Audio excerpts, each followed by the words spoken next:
बिस्मिल्लाहिर्रहमानिर्रहीम। अस्सलाम वालेकुम। आज हम क्लास 9th फिज़िक्स उसका चैप्टर नंबर 1 जो कि फ़िज़िकल क्वांटिटीज़ एंड मेजरमेंट से रिलेटेड है, उसका टॉपिक मेजरिंग इंस्ट्रूमेंट्स हम पढ़ रहे थे। तो उसमें आज हम टाइम मेजरिंग इंस्ट्रूमेंट के बारे में पढ़ेंगे।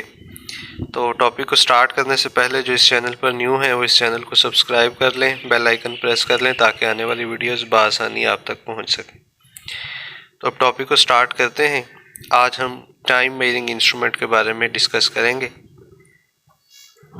टाइम मेजरिंग इंस्ट्रूमेंट्स में सबसे ज़्यादा यूज़ किया जाने वाला इंस्ट्रूमेंट वो स्टॉप वॉच है। ठीक है, तो ये स्टॉप वॉच जो है टाइम मेजर करने के लिए इस्तेमाल किया जाता है। ये असल में मोबाइल्स में भी होता है स्टॉप वॉच का ऑप्शन वगैरह, और घड़ियों में भी होता था। तो किसी भी इवेंट का जो टाइम मेजर करने के लिए हम उसको इंस्ट्रूमेंट को यूज़ करते हैं, उसको स्टॉप वॉच बोला जाता है। तो ये असल में जो कंपटीशंस होते हैं उसमें रनिंग वगैरह के लिए भी जो टाइम काउंट करते हैं वो भी स्टॉप वॉच से ही किया जाता है। ठीक है, तो अब हम बात करते हैं उसकी टाइप्स की। तो असल में स्टॉप वॉच दो तरह का होता है। ठीक है, इसकी 2 टाइप्स हैं, एक है मैकेनिकल स्टॉप वॉच, एक है digital stop watch. Mechanical stop watch पहले इस्तेमाल किया जाता था, अब भी कहीं ना कहीं इस्तेमाल होगा लेकिन बहुत कम। ठीक है, अब डिजिटल स्टॉप वॉच यूज़ किए जाते हैं। उसकी रीज़न क्या है उसको भी हम डिस्कस करते हैं इंशाल्लाह। पहले देखें मैकेनिकल स्टॉप वॉच क्या है। मैकेनिकल स्टॉप वॉच असल में इसका जो लीस्ट काउंट है वो है 0.1 सेकंड, मतलब मिनिमम ये 0.1 सेकंड मेजर कर सकता है। इससे छोटी वैल्यू को, इससे थोड़े टाइम को नहीं मेजर कर सकता। ठीक है, मैकेनिकल स्टॉप वॉच।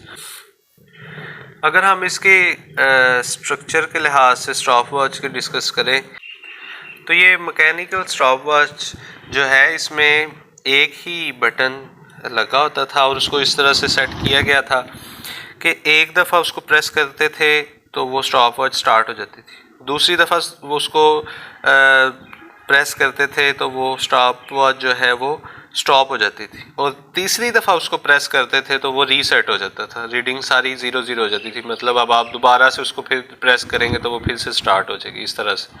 ठीक है, तो डिजिटल स्टॉप वॉच की बात करें तो ये ज़्यादातर लेबॉर्ट्रीज में इस्तेमाल किया जाता है और ये 0.01 सेकंड तक टाइम को मेजर कर सकता है। ठीक है, मतलब इसका लीस्ट काउंट 0.01 सेकंड है, और अगर मैकेनिकल स्टॉप वॉच को देखें तो उसका लीस्ट काउंट 0.1 सेकंड है। तो डिजिटल स्टॉप वॉच ज़्यादा छोटी वैल्यू को मेजर कर सकता है, इसलिए हम डिजिटल स्टॉप वॉच यूज़ करते हैं क्योंकि ये ज़्यादा एक्यूरेट मेजरमेंट हमें देता है। ठीक है, तो डिजिटल स्टॉप वॉच में क्या है, डिजिटल स्टॉप वॉच में 2 बटन लगे होते थे। ठीक है, लगे होते हैं। ठीक है, डिजिटल स्टॉप वॉच में 2 बटन लगे होते हैं। एक बटन जो है वो स्टार्ट और स्टॉप दोनों के लिए, मतलब आप उसको एक दफ़ा प्रेस करेंगे तो स्टार्ट हो जाएगा स्टॉप वॉच, और दूसरी दफ़ा करेंगे तो वो स्टॉप हो जाएगी। जो थर्ड रीसेट का ऑप्शन है उसके लिए सेपरेट बटन लगाया गया है। दूसरा बटन जब आप दबाते हैं तो उससे रीडिंग्स रीसेट हो जाती हैं। ठीक है, तो आज के दिन में हमने टाइम मेजरिंग इंस्ट्रूमेंट जो कि स्टॉप वॉच था उसको डिस्कस किया, और मुझे उम्मीद है कि आपको इसकी समझ आ चुकी होगी। उसकी टाइप्स को भी हमने डिस्कस किया। फिर हमने ये भी देखा कि डिजिटल स्टॉप वॉच क्यों इस्तेमाल करते हैं, मैकेनिकल स्टॉप वॉच क्यों नहीं करते, क्योंकि डिजिटल स्टॉप वॉच जो है वो ज़्यादा छोटी वैल्यू को मेजर कर सकता है। ठीक है, तो मुझे उम्मीद है आपको इसकी समझ आ चुकी होगी। अगर फिर भी आपके जहन में कोई कंसेप्ट या कोई क्वेश्चन हो तो आप कमेंट बॉक्स में पूछ सकते हैं, मैं इंशाल्लाह ज़रूर गाइड करूँगा। तो मिलते हैं इंशाल्लाह नेक्स्ट लेक्चर में। आज के लिए अल्लाह हाफिज़।